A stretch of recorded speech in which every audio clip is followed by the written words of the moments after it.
Welcome back to Irish Illustrated Insider. It's USC week, which means we brought in the heavy hitters from across Michiana for today's podcast. We have Southeast Side's own Pete Sampson of The Athletic, Southsider and owner of Irish Illustrated Tim Priester. We have John Bryce, fanciful from right outside the shadow of the dome and football scoop fame, and me, Tim O'Malley from Parts Unknown. Guys, we had 15 minutes with Marcus Freeman via Zoom today, and he dropped some unfortunate news. JB, you handled that for the notebook for Irish Illustrated. I'll let you start. Gabriel Rubio out, elbow injury. Yeah, Gabriel Rubio out with the left elbow injury. I know O'Malley, you and I discussed that on Tuesday. It looked very concerning for Rubio. That's significant. Now USC has its own issues in its offensive backfield. You would feel a little bit worse about that if you're Notre Dame. If USC was fully healthy, the Trojans don't have their full complement of tailbacks, so that's significant. But no Rubio and no Logan Thomas, and this is, I think, by far Lincoln Riley's most physical USC team. So incredibly noteworthy because that just increases the workload on a bunch of guys. And a Donovan Heinisch is undersized. We know that. Now he's going to have to play even more snaps. And let's not ignore the cumulative. This is the sixth consecutive Saturday that Notre Dame has played. I also think that, USC's a little banged up in their offensive line. Elijah Page has been out. One of the other interior offensive linemen, which has prompted some real shuffling on the offensive line. So if there's any, you don't want to be without Gabe Rubio. It's Notre Dame's best defensive tackle, largest defensive tackle, most effective defensive tackle. And so that's a blow, but maybe it's a little bit offset by some of the chemistry issues that USC is going to have to, pull together here for this weekend.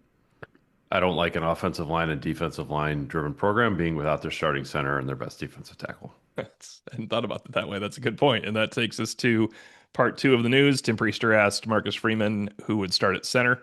It will be Joe Otting.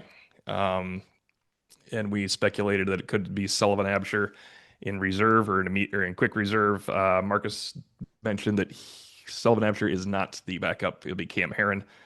But I think everybody here still thinks Sullivan Absher could be the backup to Joe Otting. I don't know. I don't know what I'll believe what Marcus Freeman's saying until I see otherwise. But apparently Joe Otting is way better than I have given him credit for, even though Notre Dame has tried to replace him in the spring and in August. But hey, Marcus Freeman said he played well. Others have said he played well. I didn't see it quite the same way. And so when I'm proven wrong on Saturday, I will say I was proven wrong.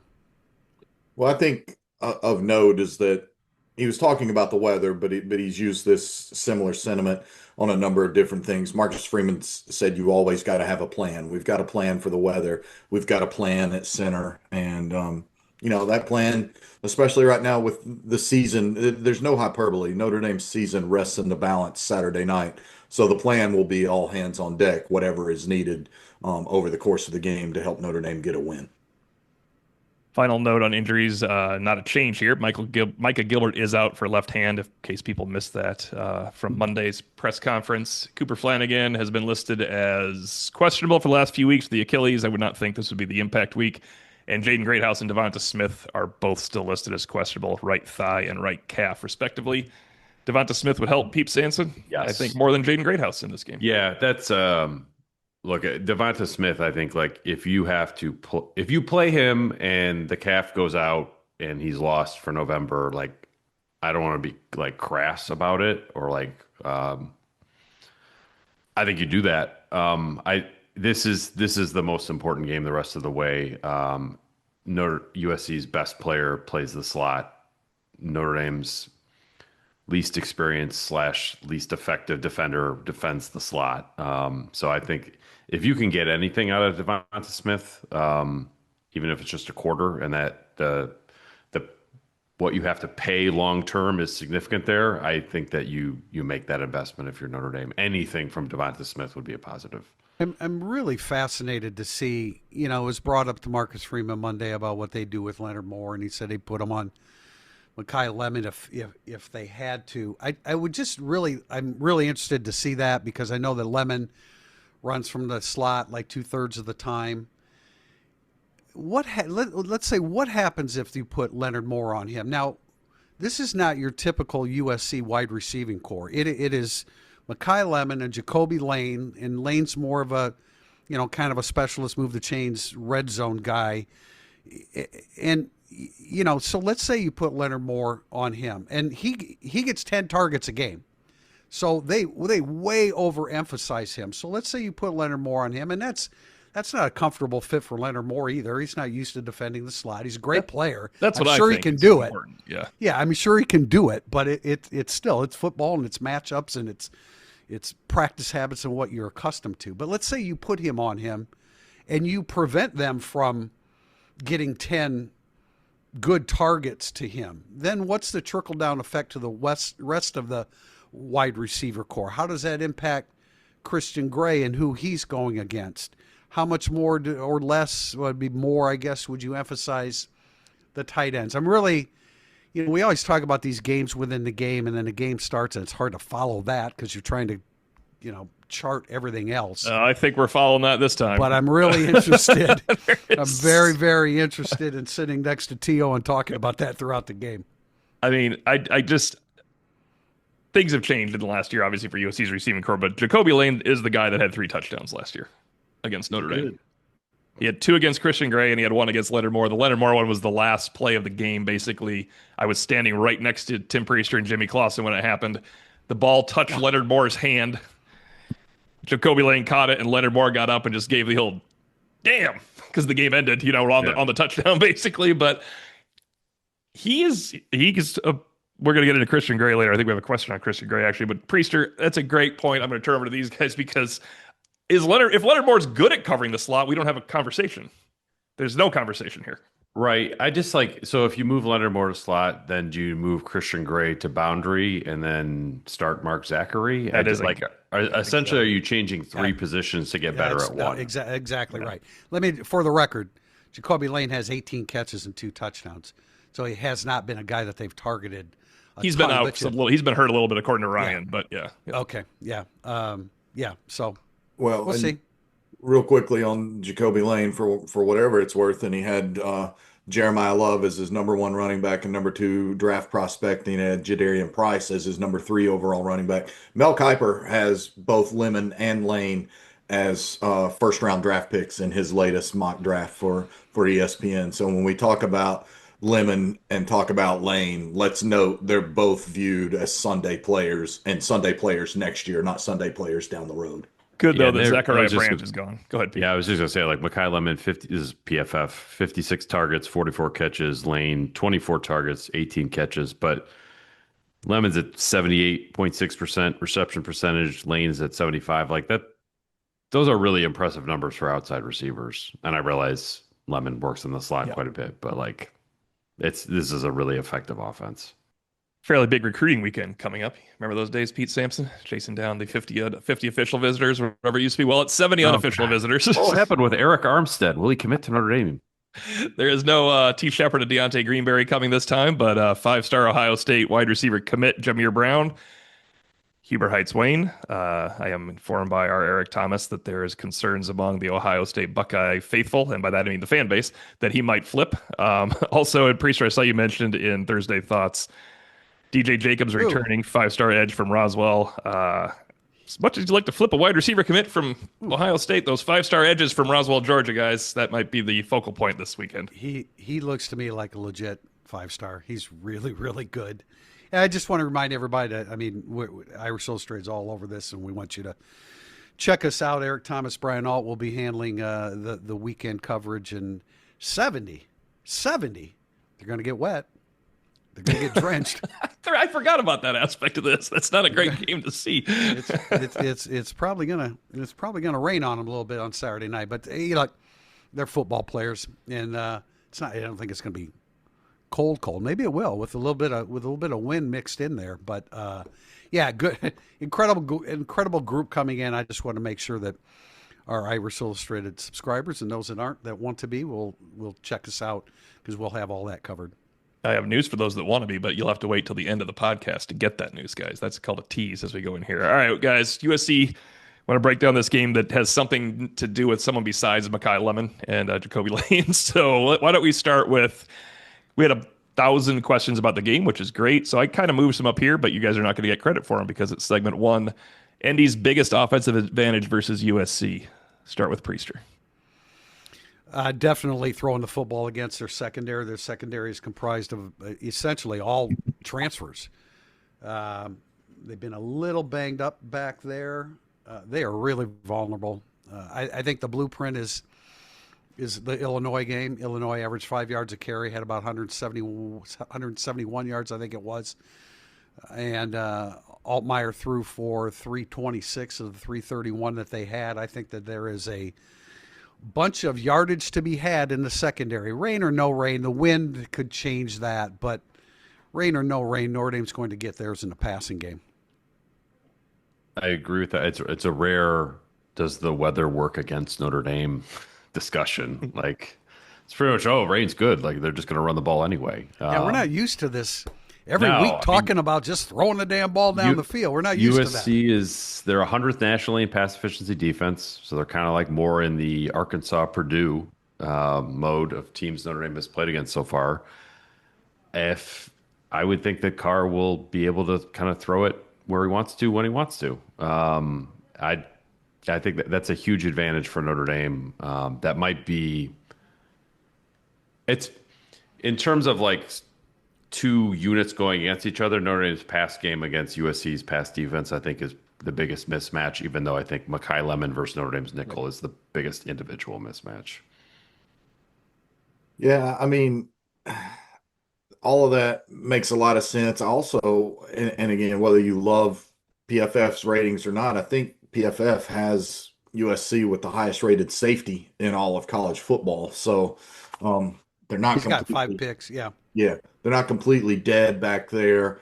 And I would probably feel a little bit more confident about Notre Dame in the throw game if it had Ashton Craig, because Yeah. we don't know how Joe Otting's going to hold up, getting the snap, handling protections, himself handling pass pro. You have to think USC will probably try to do some stuff, particularly early, to confuse Joe Otting and to probably bring some pressure straight up the middle. To me, when you talk about offensive advantages for Notre Dame, and I get what USC has showed this year or not showed in pass defense, I'm still starting with Jeremiah Love and the running backs every time, whether or otherwise. I think a big game from Jeremiah Love is Notre Dame's best pathway to victory. I checked on the flip side here very quickly because I want to talk about USC's offensive line. And first of all, Mayava, as Chuck Freeby pointed out, he gets rid of the ball fast. That's part of the reason he doesn't get sacked. But also their offensive line only allowed 9 hits on Mayava this year. So I thought that seemed low until I checked. Guess how many hits? For reference, by the way, Miami's allowed 7 on Carson Beck. That was the best offensive line we had seen, I think. That's why I checked Miami. Guess how many hit times CJ Carr's been hit when he wasn't sacked? These are not including sacks. No, This is shocking. not a Not lot. much. No, 3. Huh, I was going to say 5, 3. Yeah, Ohio State, Julian saying is 5. I was looking at these numbers like, wow, no wonder these guys do well. That's a pretty clean pocket. One was early last week. Yeah, it's shocking though. A shockingly low number, but yeah, I think I don't think heavy pressure is going to play a role in this, but it's nice to see that, other than, as Bryce points out, though, they now have Joe Otting instead of Ashton Craig in there. And part of it, I think, JB, the great point you make is any checks in protection, Ashton Craig is no longer involved in that. Joe Otting may hold up physically, but there's, as we talk about, when you say clarity equals velocity, that counts for offensive linemen too. That was one of the reasons I asked Freeman what I asked him today with the inexperienced center. Assignments have to change a little bit. Decision makers. You knew Craig was that guy. Yeah, it's got to be Schrouth a little bit more. Maybe it's got to be CJ Carr a little bit more. Yeah, and again, to the point on the ground game, Michigan's top 2 running backs averaged 5 yards apiece against USC last week. It's just that USC got a lead and Bryce Underwood had to throw it around more. And Michigan just didn't have the ball all that much. But Michigan ran the ball relatively effectively over the balance of that game. It just got completely out of its game plan because it got behind. So One thing I learned this week is that the Michigan quarterback's got one of the ugliest throwing motions you're ever going to see in college football. It's fairly athletic, though. Before we go to break, guys, I wanted to, and before we go to some news, possibly from John Bryce, this did not make the podcast. I didn't, but now I have to put it on here. Threat Level Midnight, also a great name. He said, I just want you guys, no question, I just want you guys to know this. Are you ready for Brady Quinn versus CJ Carr? Brady Quinn heading into the Bush Push game. Oh, I saw this. Ready? CJ Carr, 1,622 yards. Brady Quinn, 1,621 yards. So that's just a bad spot somewhere along the way. Touchdown, interception, CJ Carr, 13-3. Brady Quinn, 13-3. CJ Carr completion, 66.5. And Brady Quinn, 65.3. Sorry, Brady. It's been replaced, guys. Now, can CJ Carr play as well as Brady Quinn did in the Bush Push game? I'm not sure about that one. Didn't Brady Quinn have one or two turnovers in that game? He definitely had one that I He had remember. one. Fasano, though. Fasano Fumbled. fumbled. Fasano fumbled. I don't think Quinn, I think Quinn did throw a pick. Yeah, he threw a pick. He did throw one pick. Yes, he did. The throw Rivers guy, I think, Yes, had a pick Keith and Rivers. recovered the fumble. Yes. Which he looked like Willie McGinnis. Like when I first saw it, when you see the highlights of it and you see 55, I'm like, well, I won't say exactly what I said. Almost got us FCC'd right there. But I was like, oh, wait. So, yeah, it was Rivers, Keith Rivers or something. Yeah. Willie McGinnis had a day against Notre Dame, too, unfortunately. We don't go back and relive that thing. Talk about a dude to look good in a football uniform. Yeah, all the guys that wear 55 at USC look good in a football uniform, man. There is no doubt about that. That's a sacred number. Speaking of sacred, John Bryce, before we go to break, any news on potential retention of this sacred rivalry going forward? Yeah, and I think Pete probably has some on this as well, but I'm told there's great optimism in it. And in fact, I'm going to read you what a couple of different sources told me over the balance of this week. I was like, what's the latest on the Notre Dame USC rivalry? Quote, it's in a great spot. And then from someone else, quote, Notre Dame is making some things happen with the schedule. In other words, I'm told that Notre Dame is open to basically playing this game in September. I think that's a massive sticking point to this series continuing right now. I don't know if that means it will be an every year series. And Pete, obviously chime in here because I know you've been digging around on this as well. But anyway, what I took from that is it's in a great spot. I think there's real optimism on both sides that they get it worked out sooner rather than later, but expect a calendar change. Yeah, I can definitely confirm that one. I've picked up some conflicting info about like the annual versus not. Right. I think there are some people around Notre Dame that kind of expect it to kind of go on as an annual thing. Some people I don't believe it's going to go that route, but I sort of view it as like this is the last game in the series as we know it, because whatever it looks like moving forward is just going to be different. Correct. Assuming it's played annual, even if it's played annually, it'll be different. How about twice every 3 years? Yeah. There's nothing wrong with that. Sure. I mean, just do something. Was this fantasy football scheduling? Well, I don't know. I just like 3 times every 5. Like 7 a decade. Well, I mean, you could get into a rhythm if you played like twice every 3 years. I know. And look, Notre Dame has said, how many times have they said it publicly? We'll play them anywhere, anytime. So anytime includes September, and that's just what it's going to have to be. It's a anytime, but not really anywhere. Like Notre Dame doesn't want to take this to Mexico City. No. I'm sorry. You're absolutely right. You know, it's But that has been pitched, Pete. You're right. Oh yeah, no, it's and Brazil, Mexico City, and Brazil. Oh, I hadn't heard Brazil. I heard Vegas and Mexico City, but maybe if you do some kind of rotation where maybe you do take it somewhere else, but it would suck for this game not to be played on those two campuses. It would just absolutely suck. Fantasy football scheduling, since John Bryce has asked for it, would be every year, John Bryce, you just go Notre Dame, USC, Vegas. Notre Dame, USC, Vegas. And that's how we schedule things as media people that want to travel to both Manhattan Beach and Las Vegas as things move along. As long as T.O.'s happy, man. Come on. What the hell, T.O.? You're assuming they don't want to travel to the Midwest and see Lake Michigan?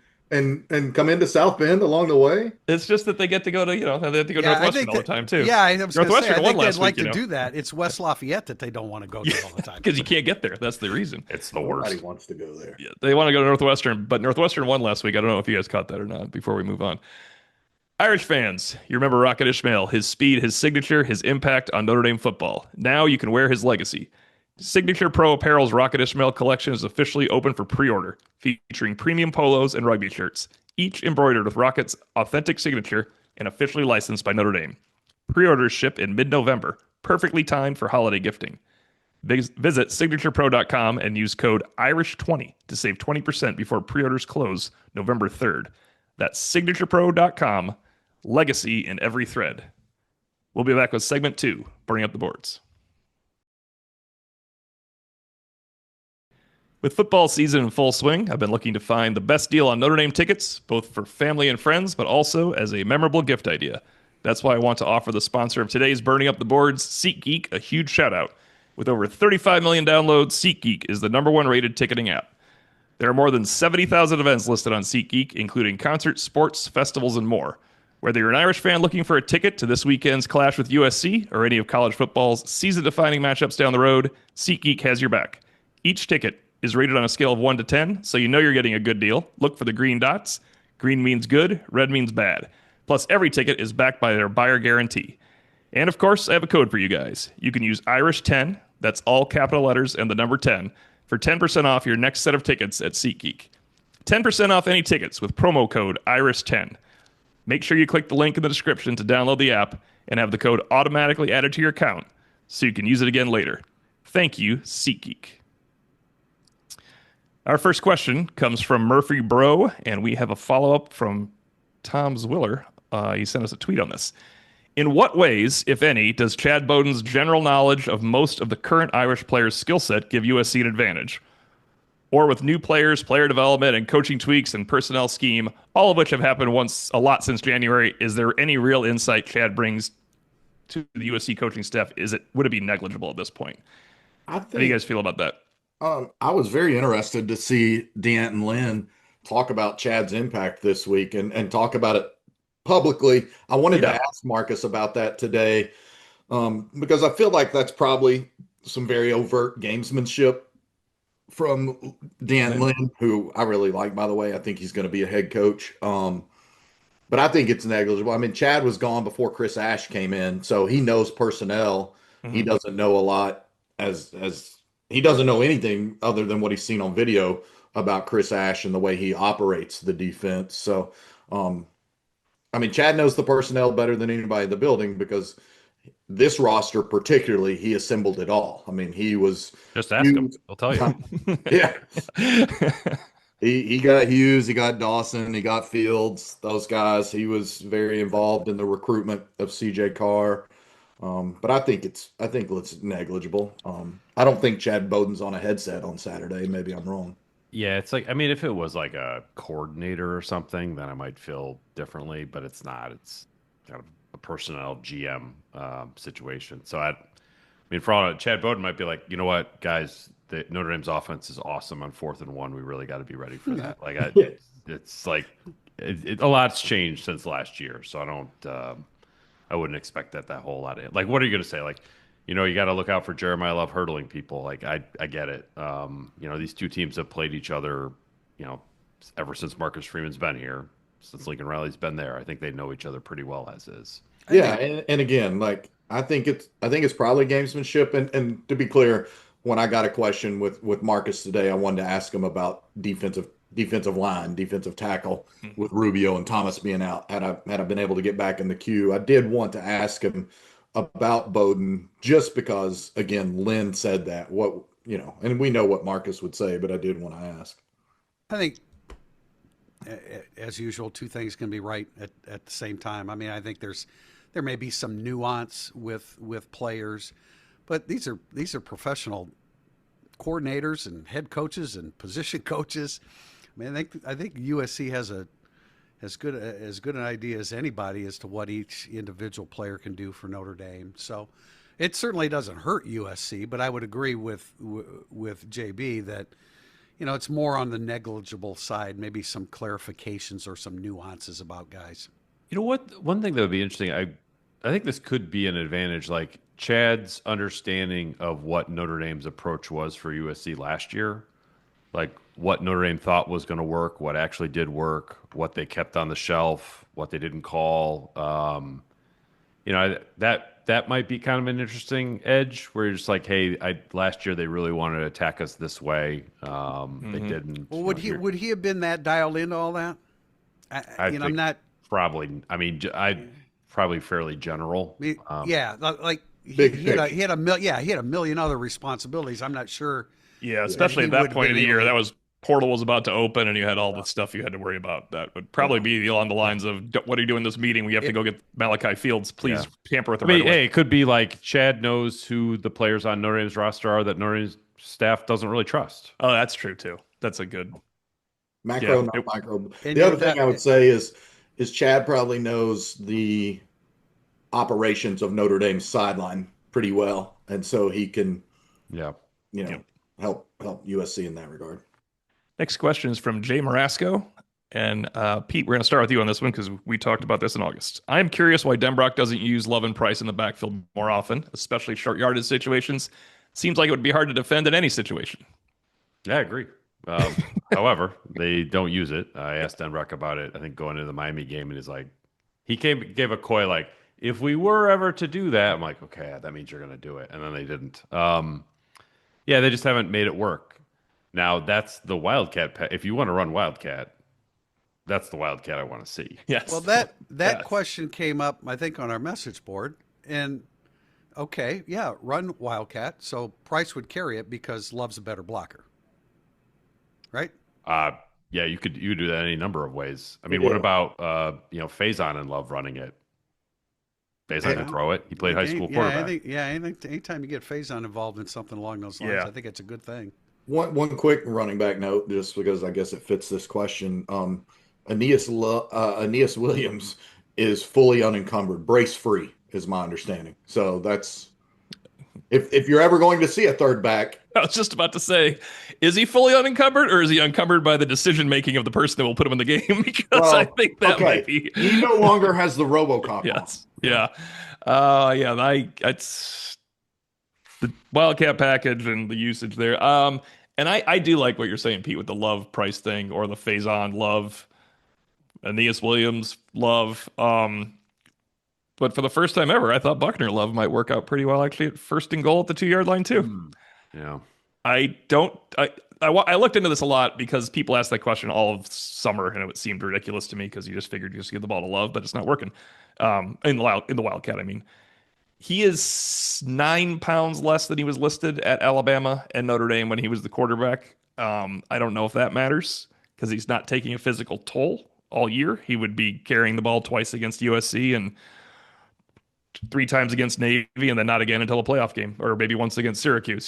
So I don't know what it'd be, but he is a little small. He looked a little smaller to me when I see him like walking around. That's why I felt I should look that up. But I would think year 2 scout team, he's used to getting hit again, right? He'd probably be able to handle that role.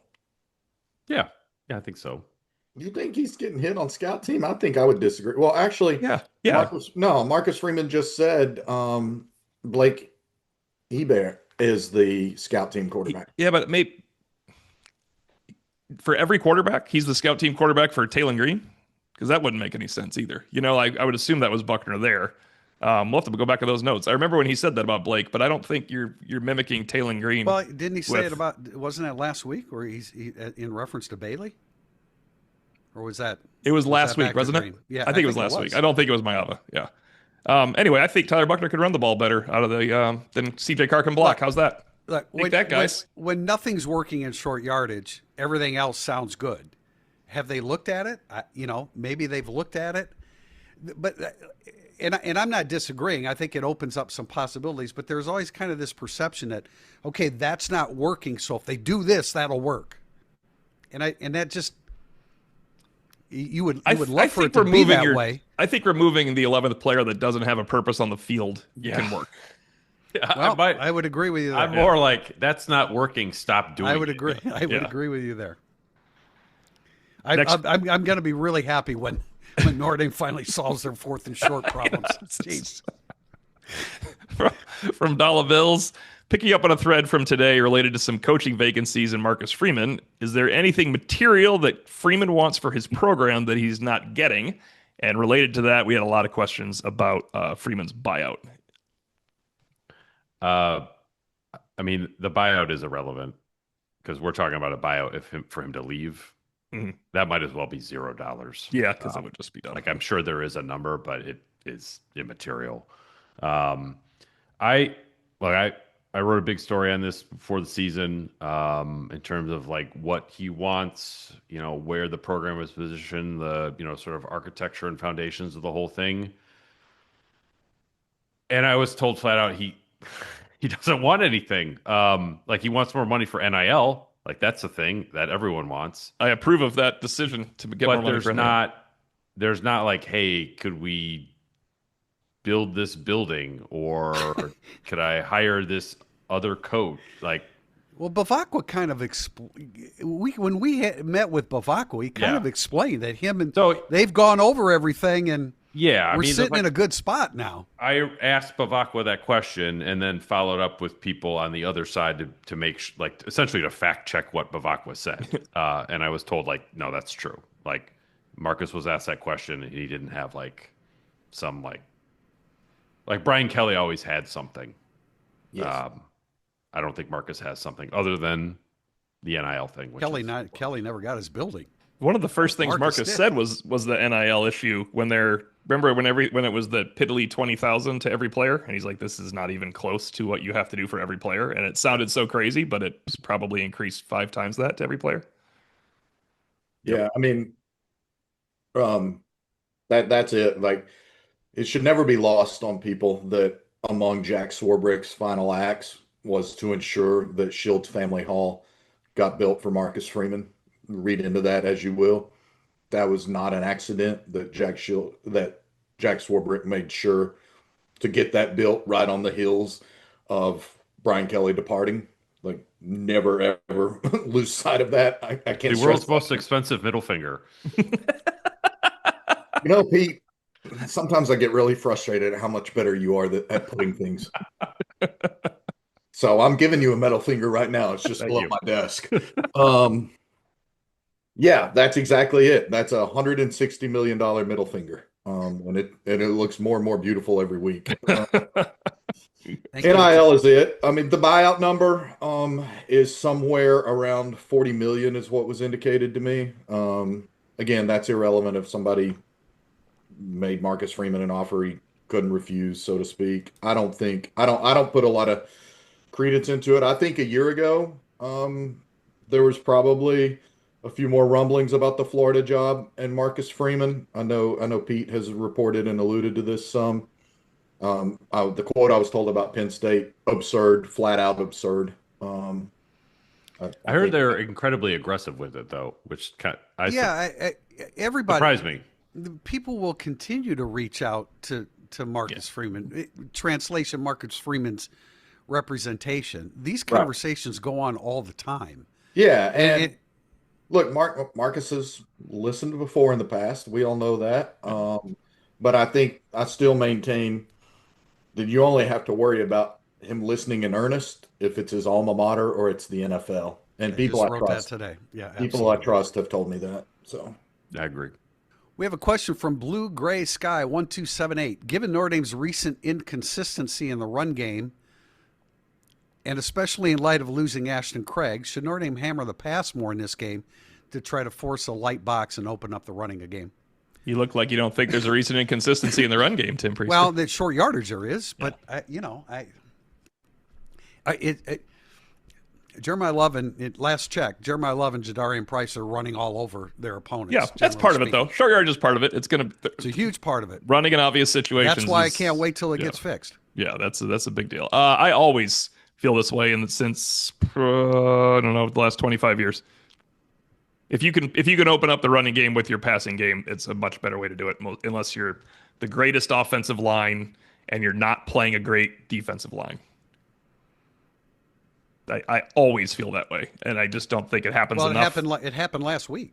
You have to have the quarterback to do it. So I understand why they didn't do that with Riley Leonard. It doesn't make any sense. You're not, because you're just delaying what you're about to do with Riley Leonard if you come out throwing. It's not going to continue for 35 more passes. But I feel that Notre Dame should do that. Obviously, I'm just pretending weather is not an issue when we're answering these questions right now. That's exactly Yeah. what I was getting ready to say, and I'm too cheap to pay for the weather apps premium service, so I can't get more than 48 hours at a time. So I can only guide you through the forecast as we record this through the 1 o'clock hour on Saturday afternoon, which is only a 20% chance of rain at that time. So I guess the rain is going to descend later. I think if that's the case, you need to run to set up the pass. I don't think if it's emptying bladder rain on Saturday night, I don't think you open up trying to throw it No, throw it no. around the yard. WSBT free news says it's going to start raining at night. In case you need to reference that at some point there, JB. All I'm the way sorry, through. they don't pay me. I'll reference it if they want to start paying me. Priester, you like the run to set up the pass still? That's such an old-fashioned way of looking at things. I'm way past having old-fashioned football concepts. Well, I thought you might be old fashioned, but see that USC struggles maybe to defend the pass is what you're thinking. So this could be the way to open it up. No, I think if you could somehow get a clean slate out there on that field, I think CJ Carr will throw for 360 yards. Here's what I would say. I like the idea of a pass formation to set up the run, not necessarily having to pass it. Like, all due respect to Notre Dame's tight ends, and I love Eli Raridon. Like, as a run blocker, as attached, like, Yeah, he's a little inconsistent. not doing it for me. Like, Ty Washington isn't doing it for me at all. So like, let's play horizontally here and then create a vertical run opportunity for Love or Price up the middle that way. That's I don't think you need to pass to set up the run. You could, but at least let's get a little bit more space on the field here for Love to work with and Price to work with. Next question, we're going back to the Christian Gray thing, but I included this because Pete and I talked about Gray last week on the field. From Factor 37, for all the talk about Dallas Gold and Devontae Smith and the nickel, shouldn't Christian Gray be part of the talking point? His first struggles last year versus USC and were large enough that Lincoln Riley certainly will test him to see if he can hold up on the outside. I think we're higher on Christian Gray on this podcast than 97% of the world that is not Mike Mickens and probably maybe back to O'Leary as well. You know why Christian Gray struggled against USC's passing game last year? Because everybody did. Everybody struggled against Mekhi Lemon and the receivers that they have. Christian Gray is one of the better players that you have on the defensive side of the ball. Will he give up some yardage on Saturday? Absolutely. Along with every other corner that plays against USC's passing game. Yeah, I asked Christian Gray about this whenever he came in last, just like, mentally, are you in a better spot now where when you get beat, you can come back from it? And he's like, yeah, like I think he used the term of like, I was a crash out last year. Like that's not good. I mean, he's better than that. So yeah, I agree with what Priester's saying. He will get beat this weekend. Not everyone is Leonard Moore, but I wouldn't expect him to spiral the way that he did last year. I think that's the difference. Like a field corner is going to give up some plays, but you got to be able to stop the bleeding. I think Christian Gray mentally can stop the bleeding now. Yeah, they don't have. Excuse me, JB. I'm sorry. They don't like beyond Lemon and Lane, which is a big beyond. Their next leading wideout is Tanook Hines with 10 catches. Yeah, Zachariah Branch got him for a touchdown last year too. If people remember the Christian Gray game. We should always point out he gave up 130 yards receiving and 3 touchdowns. He did score a touchdown himself that won the game. He had 2 pass breakups, 1 on 3rd down, and he had a 4th down pass stuff. So he was heavily involved. They went at him because, as Pete said, the other guy over there they didn't want to go at. Yeah, and I just want to reiterate on a couple of those plays where he was beaten last year, he was in really sound coverage, and Jaden Malava made throws that he had never made all year. I mean, if you go back and watch that very closely, yeah, a couple of times he got toasted, but a couple of times he's in about as good a position as he could be in, and a quarterback having a career day found a receiver who's going to play in the NFL. Sometimes it happens. Did Lemon play as much slot last year as he is this year? I think Branch I'm played trying to some. remember. I'm Well, trying to remember yeah, too, but Branch right. played some. Yeah. French played some. So yeah, I'll look that up for bad radio after we read the next question. It's look tough matchups, man. Tough matchups. Yeah. Good DBs going against a couple really good wide receivers. Some Notre Dame's gonna win some. They're definitely gonna lose some because that's what happens against great receivers. I like this question because I hadn't thought about it. From K Bailey 4, is CJ Carr better against zone?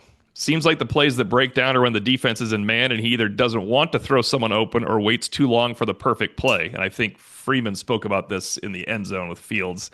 Maybe could this speak to the fall camp struggles he had against ND's predominant man coverage? I just threw that in there because I thought that was a funny parenthetical. Oh. Yeah. No, he said it, but I think that's an interesting. They do play man in camp. Guys, have you noticed that?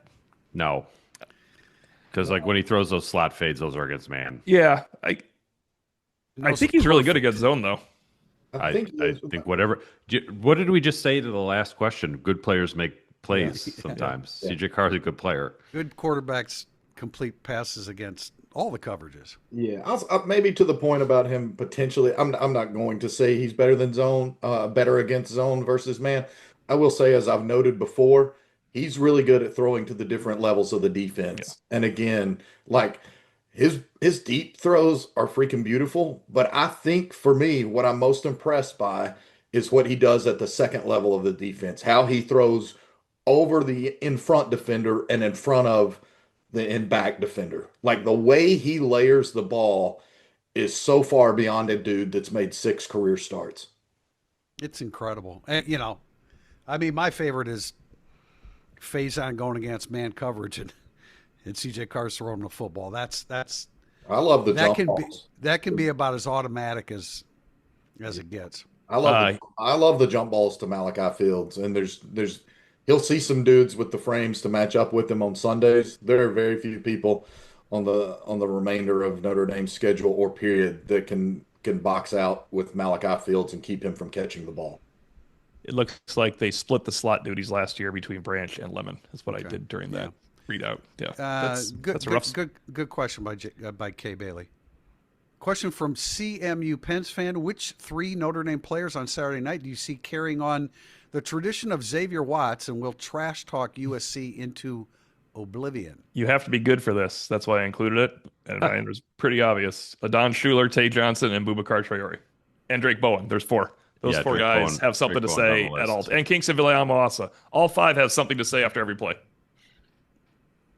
I didn't have KVA, but I had the other 4 there, Tim. Faison. Oh, yeah. God, yeah. He's behind my list. I've got Schuler and Johnson, and then on defense, I'm leading with those 2, and then honestly, Fields, I can see Fields making a catch and letting them hear about it. Mm-hmm. Like he's still talking about he made the catch for Virginia last year. Or we just saw the clip of him on the sideline last week saying too easy. Yeah. Like you think he would get up and tell a USC dude too easy? Yeah. He absolutely will. And then I think Jeremiah Love. Jeremiah Love wants to do more than flash his heart sign this week. I think KVA is the most improved verbal game. Most improved trash talker.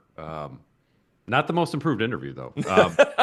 You're gonna say I feel like Jeremiah Love could have remember like Theo Riddick, 2012. Oh, yeah. That was the Theo Riddick game. See that kind of performance from Jeremiah Love just like times 1.5 in terms of the yardage. Like just, I don't know, 24 carries for just like pounding guys and letting them know about it. I could see Love playing that kind of game on Saturday. Great reference, Pete, because I still remember post-game, that was the miracle season to go undefeated. So basically it was a post-game thing of everybody, national report, everybody there, asking Brian Kelly about what they've accomplished, what they've just done and all that.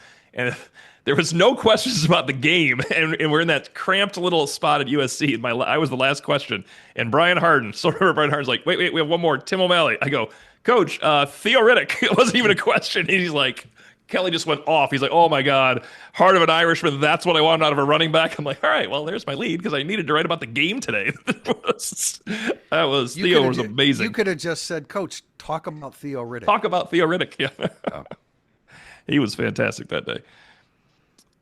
I like this question because it goes back to our old. This reminds me of when Brian Kelly would go on the road and we had to come up with the scenarios. What's most likely to happen? Win by a lot, lose by a lot. Glass half Irish. We'll start with Priester. This old podcast favorite, rank these scenarios. ND wins like it did versus Caleb Williams, so blowout in 2023. USC wins because Maeva and co play just like they did last year, but there's no pick sixes to save the day. ND wins because it refuses to lose. It's a great game, a rivalry head knocker. It's at home, playoff implications. He says, I don't see USC hammers ND Avenue, so what about Notre Dame loses because the offensive line loses like it did against Miami? That's a good one. Well, if Notre Dame wins, it's number 3, where they refuse to lose. If they don't win, I think you got to be really concerned about this football game. I really do. I agree. I guess my third choice would be that the Notre Dame loses because the O-line loses like it did against Miami. Just like I wouldn't have any doubt in my mind that Notre Dame's going to win this game until the news Monday about Ashton Craig, which we were all expecting, I think. But and then you throw in, as Sampson said to start the show, offensive and defensive line driven program losing their 2 best interior guys. That's really, really concerning. I would say, like, when Notre Dame finished the NC State game, I thought this was number 1. I thought they were going to absolutely just house USC this weekend. And then USC beat Michigan. And then Ashton Craig was out for the year, and now Gabe Rubio's out. And now I'm more like, if Notre Dame wins, it's going to be number 3. So I almost feel like it's 3-2-1-4. Like I've sort of hedged so hard on like Notre Dame in a blowout that like I would rank that almost below USC winning in a shootout, which is not. I didn't feel like 48 hours ago. I didn't feel that way. I think 3-2-1-4 is a good one too. Yeah, I'm different than that. I would. 3-2-4-1. I think number 1 is it. I think number 1. I'm keeping number 1 because I think Notre Dame's probably going to need to score a lot to win this game, and I think also because there's no Ashton Craig, because there's no Gabe Rubio and Logan Thomas, and some other dings. We don't know about Devontae Smith or Jaden Greathouse. So number 1 stays number 1 for me because I maintain I'll be concerned about Lincoln Riley starting to cook against Chris Ash and the tempo. But number 1 means USC is going to get murdered by Notre Dame with Caleb Williams getting killed. Oh, yeah. Sorry. I was thinking 24. Okay. Yep. Sorry. That's completely a bad read by me. So I suck. So then I'll go with 3 as 1 with the note that it's much like the 24 game. And then I would go with number 1 is 2 and number 2 is 3. And I don't see a scenario where number 4 comes into play, but I would say not because of the O-line, but because of the D-line. Okay. What do you think is most likely thing there, Priester? The close thing? Head knocker, rivalry. Yeah. As much as I think this is a concerning game, Notre Dame at home against USC, night, the season on the line. Marcus Freeman is 14-0 in playoff elimination games in the last 2 years. And if he wins this, he's probably going to be 20-0. Well, okay. He's 14. Ohio State. He's 14-1. Yeah. I was going to say that. Well, yeah. No, I mean counts. to get to the playoffs. Yeah. To get to the playoffs. I was like, what about a replay of the 2015 game? That's what I did for Ryan Abraham on the USC site. He said, that was my game prediction, is how this game will go. I tried to do it by, it was asked about what Notre Dame game, USC game do you remember that this could be like? That was exactly what I went with. The 2015 Notre Dame won 41-31. USC wasn't ranked, but they walked in. You look down at the field, you're like, they're going to be ranked today because those guys are going to come play some offensive football, and that's exactly what happened. But Notre Dame was better offensively. It's a good point, Pete. Two more questions because it's USC week. Let's start with JB on this one because it's tough. ND Quebec, which do you prefer? Football today, NIL, transfer portal, and expanded playoffs, which is very important to this question, or the old days without any of those three? No, it's today. Like I absolutely detest the ongoing sacrificing of college football rivalries that we're seeing everywhere, and we've already spent time discussing the potential alterations to Notre Dame USC, which again, I can remember rushing from covering SEC games to watch Notre Dame USC, long before I was living up here or Right. had any fabric of thought about being on this beat or being beat adjacent or whatever. So, but it's expanded playoff is great. I don't want to see it expanded much beyond 16 because college football has the best regular season of any sport anywhere, period. End of discussion. You may have a different point, but everyone's entitled to be wrong. And so, college football's regular season is freaking awesome. There's And nothing close to college football's regular season. If you say that, you're wrong. There's no sport that has anything like that. College basketball coaches admit it. yeah. Like, Now, the one thing college basketball coaches get right is because they've had a tournament sport for so long, they play some hellacious schedules, and it's awesome. yeah. And but yeah, it's modern. It's this iteration because I've long said um that coaches are mercenaries. What's been done to student athletes is ridiculous. Now there needs to be guardrails. There needs to be some more fine tuning of it, and some crap needs to be figured out. But yeah, that's a. I apologize to all our faithful listeners. That was way long winded to say. Right now is better. It's all great. I mean, I would love to go back in time on some of these things. However, I don't think I could look at the sport and feel even good about covering it if you told me like, all right, the players are no longer going to get any money. Like I just, Ridiculous. that was getting uncomfortable. Like as a media member, it's like, well, I'm making money covering this, and like they're playing it. And I would love to go back to like the Pac-12 existing, like Notre Dame being fully independent and not linked up with the ACC. That's all like fantasy land from, the mid '90s. It's not happening. There's there's nothing about old time football that's better than today's football. I mean, like when I read this question, I look at it differently because I remember huddles between every play and the clock just there was the action in college football compared to today. Like Lou Holtz was great, and that was an amazing experience to live through. But he couldn't. You couldn't just line up and kick people's asses. Today, you can't do that. So all the peripheral stuff, that gets in the way with NIL and some of the stuff that gets in the way of the game, so to speak. But on the field, what you're saying, Tim, about the regular season, college football is amazing, and to just have two teams play for the national title as opposed to, an actual tournament to get there. Today's game is way, way better. Not to mention the difficulty of defenses trying to defend offenses. I mean, I don't know how you did. I don't know how Al Golden did what he did. I like.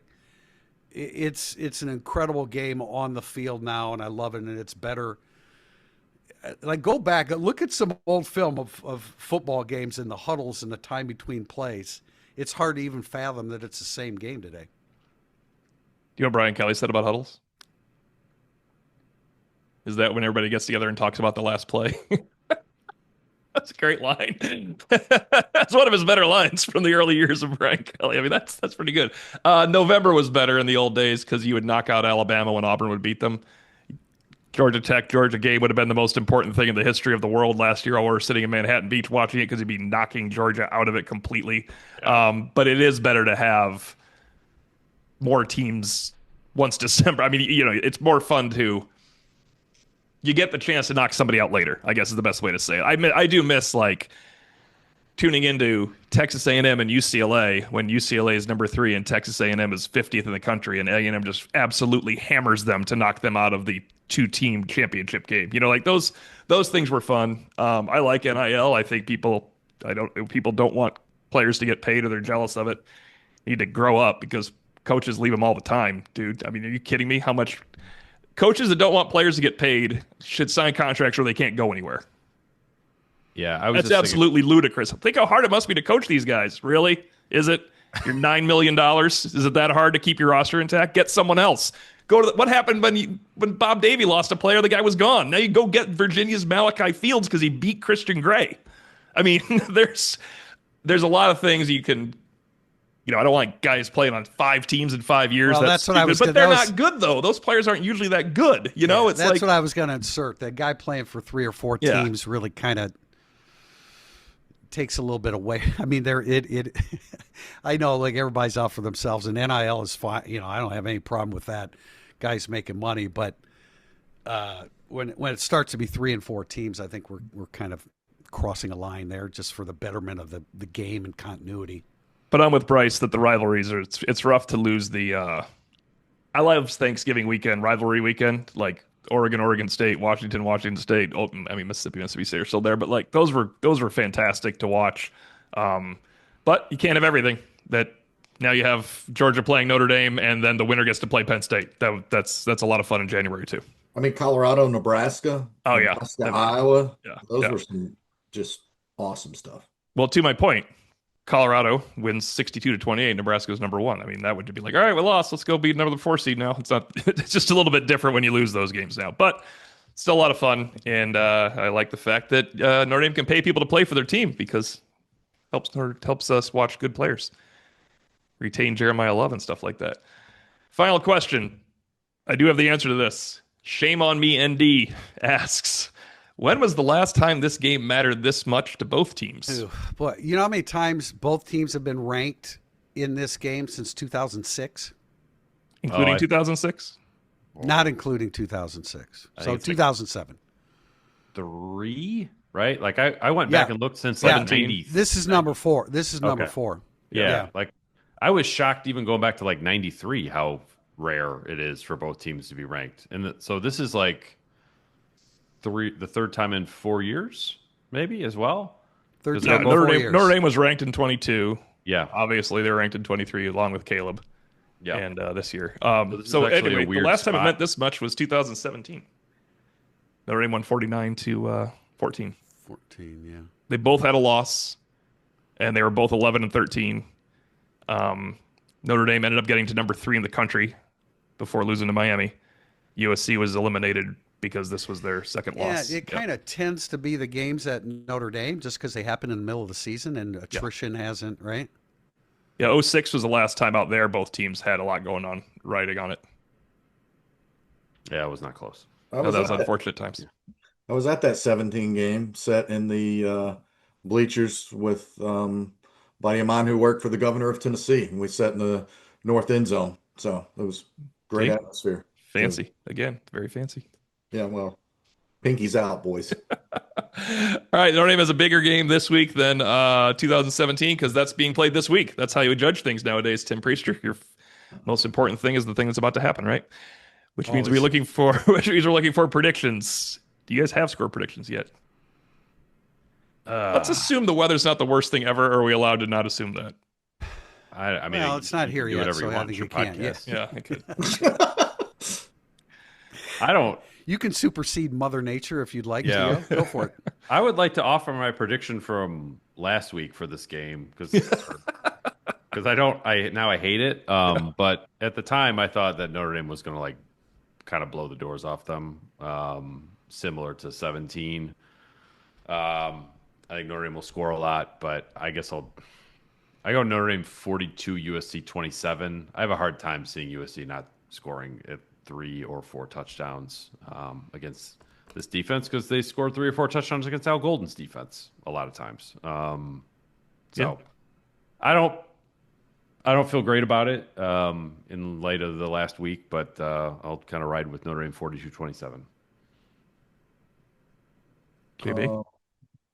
Yeah, I mean, I'm picking Notre Dame to win. I haven't fully settled on a score, although being put on the spot last week worked out pretty well for me. I don't know if you guys know, I picked Notre Dame to win by 31 and they won by 29. So Making up stats now that are relevant. oh, I'm sorry. You didn't even cover.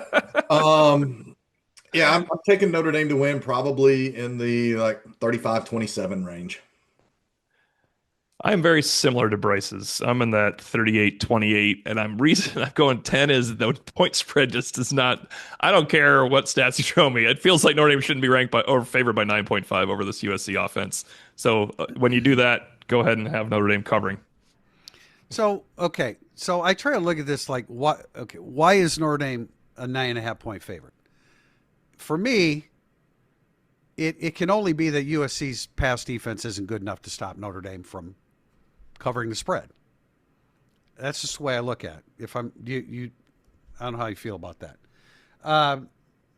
USC against ranked opponents on the road, USC at Notre Dame, USC in the rain at Notre Dame. We should tell people, Tim, while you're going, Notre Dame, USC has won at Notre Dame 7 times since the outset of the Faust era.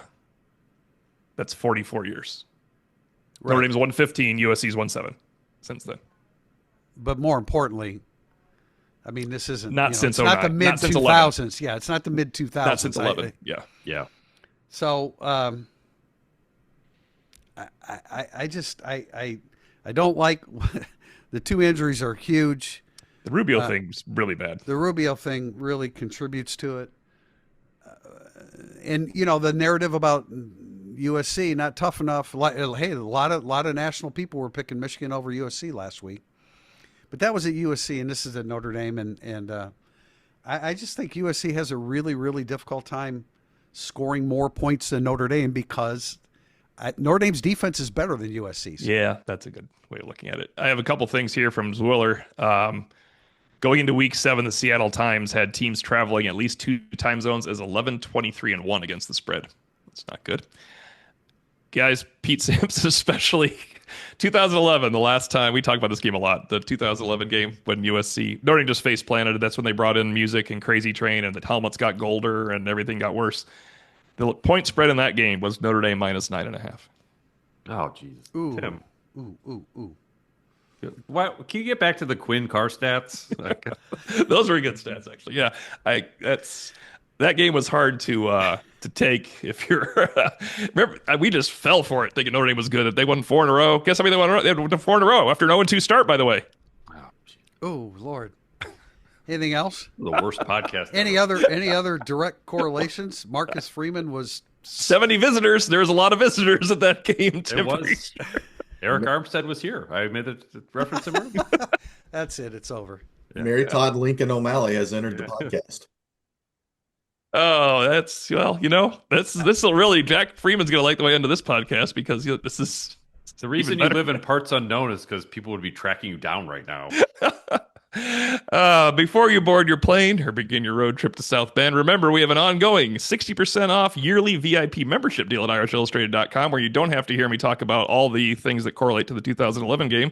Use coupon code IRISH60 before this offer ends at midnight. Is that right, Jack Freeman? Midnight tonight? Midnight's tonight. Let's say midnight tonight. That's IRISH60 for a 60% off annual VIP membership at irishillustrated.com. All right, you guys want to end on a happier note? Anything else along the way? This is not 2011, as Tim Priester said. We're good, right? There's not a... Who's not walking through that door? Robert Woods. Well, there is kind of a Robert Woods type guy, Mekhi Lemon, too. But for Tim Priester, Pete Sampson, and John Bryce, I am Tim O'Malley. Thank you for watching and listening to Irish Illustrated Insider.